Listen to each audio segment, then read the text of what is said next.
இந்த வீடியோவில் நம்ம என்ன பார்க்க போறோம்னா, தனுசு லக்னம், தனுசு ராசியில பிறந்தவங்களுக்கு கர்ம பலன் எப்படி செயல்பட போகிறது? கிரக அமைப்பு மூலமாக சாதகமான கர்மாவும், சாதகமற்ற கர்மாவும் எப்படி இந்த வாழ்க்கை சம்பவங்களாக வரப்போகிறதுங்கிறத துல்லியமாக சயின்டிஃபிக் வேதிக் அஸ்ட்ராலஜி முறையில் எதையும் மிகைப்படுத்தாமல் உள்ளது உள்ளவாறு ஆஹ், இது மாதிரியான மூட நம்பிக்கை அது மாதிரி விஷயத்துக்கெல்லாம் போகாமல், பரிகாரங்கள் அது மாதிரி விஷயத்துக்கு போகாமல், உள்ளது உள்ளவாறு டிகிரி அடிப்படையில் சயின்டிஃபிக் வேதிக் அஸ்ட்ராலஜி முறையில் பார்க்க போகிறோம். இப்போ பாருங்க, ஒரு கிரகமும் எப்படி எந்த அளவுக்கு டிகிரியில் சேர்ந்துருக்கிறத பொறுத்து தான் ஒருத்தருடைய கர்ம வினையை அமைகிறதுங்கிறத நம்ம தெரிஞ்சுக்கிறோம். ஸோ இப்போ பாருங்க, ஒரு தனுசு லக்னத்துக்கு யோகமான கிரகமாகிய சந்திரன், யோகமான கிரகமாகிய செவ்வாயும் சூரியன் தான் யோகமான கிரகமாக வருகிறார். அதில் செவ்வாய் மிகவும் வாழ்க்கையில் ஜெயிக்கக்கூடிய உத்வேகமான அந்த 7 வருட காலமாக கொடுக்கக்கூடிய அமைப்பு இருக்குது. அதே மாதிரி சூரியன் பாருங்கள், 6 வருடமாக இருந்தாலும் அவரும் யோகத்தை கொடுக்கக்கூடிய, அள்ளி கொடுக்கக்கூடிய அமைப்பாக வருகிறார். இந்த செவ்வாய் சனி ராகுவோட சேராமல் தனித்து அல்லது சந்திரமங்கல் யோகம் என்று சொல்லப்படுகிற சந்திரனோட சேர்ந்து குரு பார்வை பெறுவது மிகவும் நல்லது. அதே மாதிரி சூரியன் சனி ராகுவோட சேராமல் அவர் ஒரு பௌர்ணமி சந்திரன் பார்வை பெற்று, குரு பார்வை பெற்று, சுக்கிரனை அஸ்தங்க பண்ணுற அமைப்பெல்லாம் இருப்பது மிகவும் நல்லது. ஸோ இது மாதிரி அமைப்புகள்லாம் உங்கள் ஜாதகத்தில் சூரியன் எப்படி இருக்கிறார், சூரியனும் சனியும் சேர்வது கொஞ்சம் தவறு, எந்த அளவுக்கு சேர்ந்துருக்காங்க என்னங்கிறதெல்லாம் பாருங்கள். செவ்வாய் எப்படி இருக்காருன்னு பாருங்கள். அடுத்தபடியாக உங்களுடைய ராசியதிபதி ஆகிய குரு எப்படி இருக்காரு ஜாதகத்தில் அப்படிங்கிறதையும் நீங்கள் கொஞ்சம் பார்க்கலாம். ஸோ ராசியதிபதி ஆகிய குரு பார்த்தீங்கன்னா ஓரளவுக்கு பாதிப்படாமல் குருச்சந்திர யோகத்தில் இருக்கிறது, செவ்வாயோட சேர்ந்து இருக்கிறதுலாம் நம்ம யோகத்தை கொடுக்கக்கூடிய அமைப்பு. ஸோ உங்கள் ஜாதகத்தில் இதெல்லாம் எப்படி இருக்குது அப்படிங்கிறத பார்த்துக்குங்க.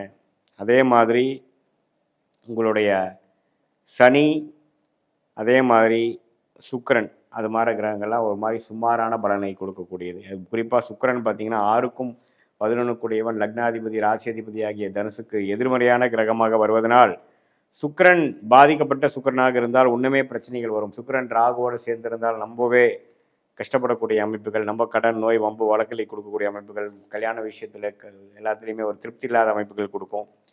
அதே மாதிரி சுக்கிரன் குருவோட ரொம்ப க்ளோஸாக சேரும் பொழுது, நம்ம ஒரு 5 டிகிரி சேரும் பொழுது இல்லற வாழ்க்கை, குழந்தை விஷயத்தில் ஒரு தோஷத்தை கொடுக்கக்கூடிய அமைப்பு வந்துடும். அதே மாதிரி சுக்கிரன் சனியோட சேரும் பொழுது அதோட இதை கொஞ்சம் குறையுது. அதே மாதிரி கேதுவோட சேரும் பொழுது காதல், திருமணம், அது மாதிரி விஷயங்கள்லாம் கொடுக்கக்கூடிய அமைப்புகள் உண்டு. அதே சமயத்தில் ஒரு அமாவாசை சந்திரனோட சேருவதும் சுக்கிரனுக்கு ஒரு பிரச்சனையை கொடுக்கக்கூடிய, ஒரு திருட்பலம் குறைவை குறிக்கக்கூடிய அமைப்பாக போய் கடன், நோய், வம்பு வழக்கு மூலமாக கொஞ்சம் பிரச்சனைகள் வரக்கூடிய அமைப்புகளாக இருக்குது. வரவே கூடாத திசையாக சுக்கிர திசை தனுசு லக்ன தனுசு ராசிக்கு 20 வருடங்கள் வருகிறார். ஓரளவுக்கு ஒரு குருவின் பார்வை 5ஆம் பார்வையோ 9ஆம் பார்வையோ பெற்று ஒரு பௌர்ணமி சந்திரனின் பார்வை பெறும் பொழுது ஓரளவுக்கு வாழ்க்கையில் மீண்டு வரக்கூடிய அமைப்புகள் இருக்குது. ஆனால் பாதிப்பாயி அமாவாசை சந்திரன், சனி பார்வை, இருள் சந்திரன், இருள் கிரகத்தோட தாக்கத்தில் 6ஆம் இடத்திலேயே வலுப்பெற்று இருக்கும் பொழுது அந்த பாவமாகிய கடன், நோய், வம்பு வழக்கை கொடுக்கக்கூடியவராக வந்து விடுகிறார். ஸோ அது எது மாதிரி ஒரு காம்பினேஷன்ஸில் இருக்கிறார் அப்படிங்கிறத நீங்கள் கண்டிப்பாக பார்க்கணும்.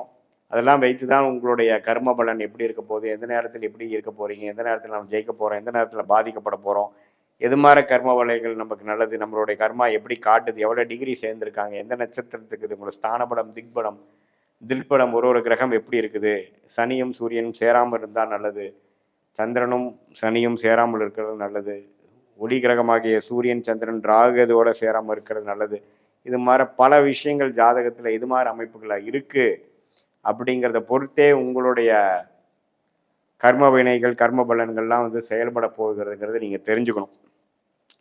ஸோ அதனால் நல்லாவே வாழ்க்கையில் ஒரு மாதிரியான சில விஷயங்கள் பார்த்து அதுக்கு பிரகாரம் நீங்கள் வாழ்க்கையில் எடுக்க வேண்டிய முடிவுகளை அப்படி எடுக்கலாம். இது பொதுவான பலன் தான். நீங்கள் சயின்டிஃபிக் வேதிக் அஸ்ட்ராலஜி முறையில் நம்ம பிறந்த தேதி, பிறந்த நேரை போட்டு உங்கள் ஜாதகத்தை போட்டு இன்னும் துல்லியமான பலன்கள் நம்ம எடுக்கும் பொழுது ஒன்றுமே வாழ்க்கையில் நீங்கள் எது மாதிரி விஷயத்தை நோக்கி போகிறீங்க, உங்களுடைய டைம்லைன்ஸ் என்ன குறிக்குது, உங்களுடைய யோகமான தசை, யோகமான தொழில், யோகமான வேலை, யோகமான படிப்பு என்ன, எந்த துறை உங்களுக்கு கொஞ்சம் சாதகமாக இருக்குது, எந்த துறை உங்களுக்கு சரியாக வராது, தொழிலா, வேலையா, வெளிநாடா, வெளி மாநிலமா, எது மாதிரி விஷயங்கள் உங்கள் ஜாதகம் காட்டுது? ராகு கேதுகள் சம்மந்தப்படுகிறதா, அல்லது வெளி மாநிலம் வெளிநாடு சம்மந்தப்படுகிறதா, எது மாதிரி ஒரு அமைப்பு வந்து உங்களுக்கு ஒத்து வருது?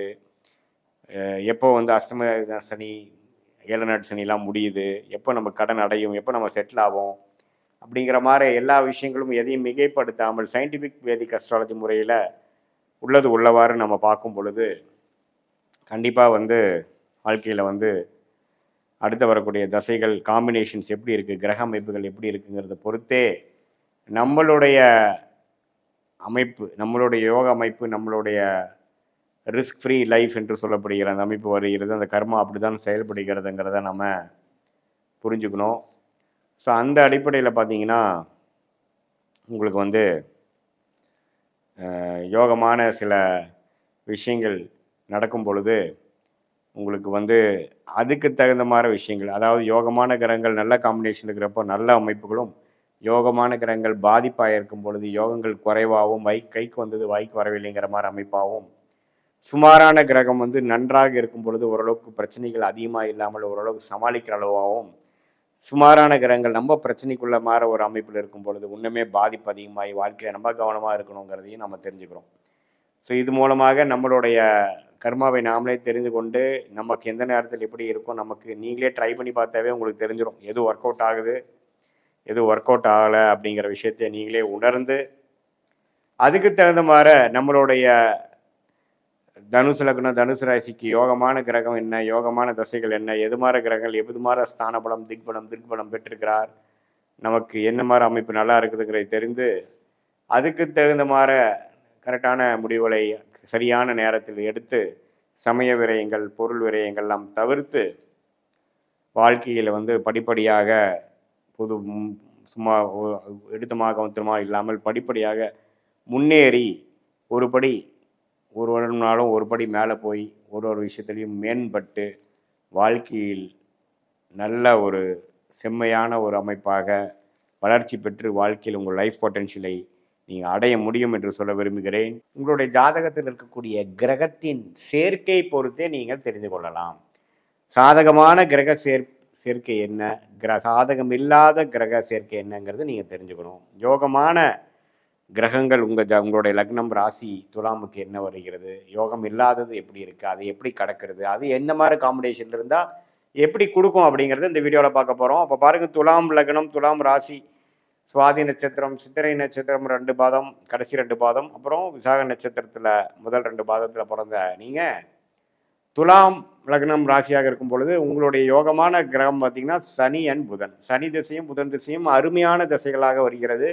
சனி திசை 19 வருஷம், புதன் திசை 17 வருஷம். சனி வந்து ராகு சூரியனோட சேர்வது தவறு, செவ்வாயோட சேர்வது அவ்வளோ நல்ல நன்மையை கொடுக்காது. ஆனால் குருவோட சேர்ந்து குரு பார்வை பெறுவது அல்லது சுக்கரனோட சேர்ந்து இருக்கிறது, பௌர்ணமி சந்திரனின் பார்வை பெறுவது, இதெல்லாம் அற்புதம். கேதுவோட சேருவதும் நல்ல ஒரு விஷயம். ஸோ சனி வந்து இது மாதிரி ஒரு நல்ல அமைப்பில் இருக்கும் பொழுது இன்னுமே சனி திசை யோகமாக இன்னும் யோகமை பல மடங்கு அதிகப்படுத்தி கொடுக்குங்கிறத நம்ம புரிஞ்சுக்கணும். அதே மாதிரி புதன்கிற கிரகம் வந்து குருவால் திட்பலம் பெற்று பௌர்ணமி சந்திரன் பார்வையில் பெற்று அதே சமயத்தில் சுக்கரனோட சேர்ந்திருக்கும் பொழுது அற்புதமான ராஜயோக பலன்களை துலாம் லக்னம் துலாம் ராசிக்காரருக்கு கொடுப்பார். ஆனால் புதன் செவ்வாயோட சேர்ந்திருந்து ராகுவோட ஒரு 15 டிகிரி 10 டிகிரி சேர்ந்திருந்தா கொஞ்சம் அதோட காரத்துவமாகிய படிப்பு சார்ந்த விஷயங்கள், தந்தையார் விஷயங்கள், நல்ல பேச்சு திறமை, டாக்குமெண்ட் ரிலேட்டடான விஷயங்கள், ஐடி சாஃப்ட்வேர், இது மாதிரி விஷயத்துலாம் கொஞ்சம் பாதிப்பு வரும்.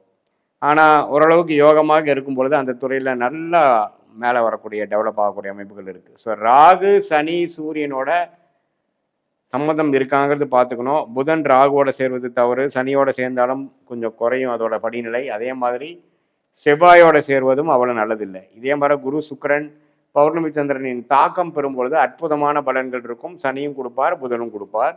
ராஜயோகம் பல மடங்கு நன்றாக வரும் அப்படிங்கிறத தெரிஞ்சுக்கணும். அது வயசு நல்ல ஒரு 25-30 வயசுக்கு மேலே சனி திசை புதன் திசை நான் சொன்ன மாதிரி ஒரு அற்புதமான ஒரு கிரக சேர்க்கையில் வரும்பொழுது அற்புதமான பல நன்மைகளை கொடுப்பார். நம்ம துறையில் நம்ம முதன்மையான ஒரு நபராக கொண்டு வர கொடுப்பார் அப்படிங்கிறத நம்ம தெரிஞ்சுக்கலாம். ஸோ இது வந்து ஒரு பொதுவான ஒரு அமைப்பு. சனி புதன் அமைப்பு எது மாதிரி சாதகம், எது மாதிரி அமைப்பு சாதகம் இல்லைன்னு தெரிஞ்சிட்டோம். இதே வந்து அவயோக கிரகம் துலா லக்னம் துலாம் ராசிக்கு என்ன இருக்குன்னு பார்த்தா குரு. குருங்கிற தசை வந்து ஜாதகருக்கு வந்து நல்ல ஒரு அமைப்பை கொடுக்கக்கூடிய அமைப்பில் இல்லை. ஸோ குரு பாருங்க அவயோக தசையாக ராசியாதிபதி லக்னாதிபதி சுக்கிரனுக்கு பிடிக்காத ஒரு கிரகமாக வருகிறார். ஸோ அது மாதிரி நமக்கு வரும் பொழுது ராகுவோட ஒரு 10 டிகிரியில் போய் குரு மாட்டிட்டாருன்னா குரு சண்டால யோகமாகி நல்ல ஒரு அமைப்புகள் இருக்காது. குரு திசை பாடாப்படுத்தும்.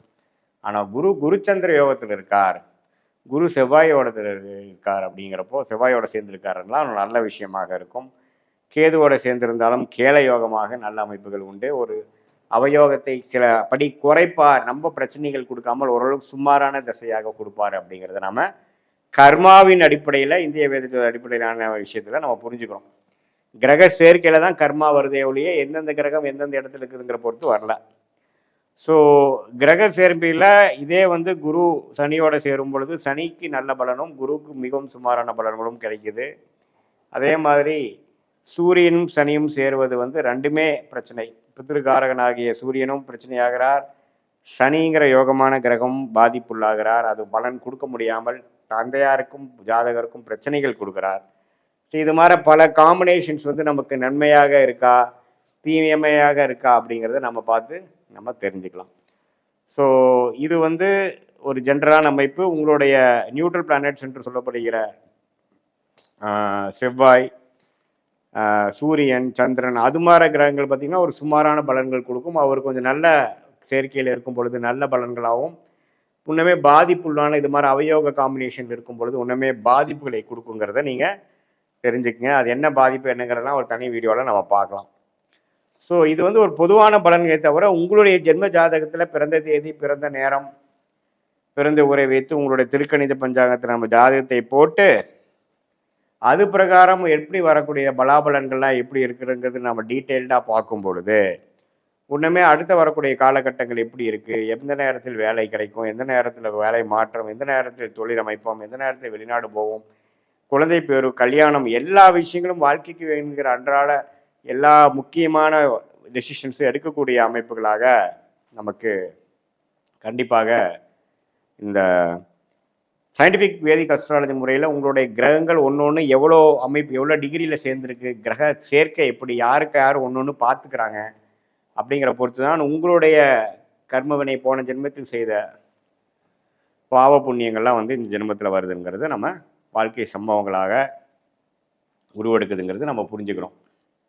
இது பொதுவான பலனை தவிர உங்களுடைய ஜென்ம ஜாதகத்தில் நம்ம உங்களுடைய ஜாதகத்தை போட்டு பிறந்த தேதி பிறந்த நேரம் வைத்து போட்டு அதை நம்ம துல்லியமாக பார்க்கும் பொழுது உள்ளமே வந்து அப்சல்யூட்லாம் கரெக்டாக நம்மளுடைய டெசிஷன் மேக்குக்கு வேணுங்கிற டைம் லைன்ஸை எப்படி ஒரு கூகுள் மேப் ட்ராவல் பண்ணுறவருக்கு ஒரு நல்ல ஒரு துணையாக இருக்குதோ அதே மாதிரி நம்ம வாழ்க்கையில் வாழக்கூடிய கிளாரிட்டி இல்லாத நேரத்தில் இந்த சயின்டிஃபிக் வேதிக் அஸ்ட்ராலஜி நல்ல ஒரு அமைப்பை கொடுத்து நம்மளுடைய அடுத்த வரக்கூடிய காலகட்டங்கள் ஷார்ட் டேர்ம் லாங் டேர்ம் எப்படி இருக்குது, எதை காட்டுது, நம்ம போகிற டைரக்ஷன் கரெக்டாக அப்படிங்கிற ஒரு டபுள் கன்ஃபர்மேஷனை செய்யக்கூடிய ஒரு அமைப்பாக இருந்து எல்லாத்தையும் உத்வேகப்படுத்தி கிளாரிட்டி கொடுத்து நம்மளுடைய கர்மாவை நாமளே தெரிந்து கொண்டு அதுக்கு தகுந்த மாதிரி வாழ்க்கை திட்டங்களை செயல்பட்டு நம்ம போனோம்னா வாழ்க்கையில் எதிர்நீச்சல் போடாமல் சமய விரயங்கள் பொருள் விரயங்கள் செய்யாமல் வாழ்க்கையில் எளிதில் வெற்றி பெற முடியும் என்று சொல்ல விரும்புகிறேன். மீண்டும் மற்றொரு காணொலியில் சந்திப்போம். நன்றி, வணக்கம்.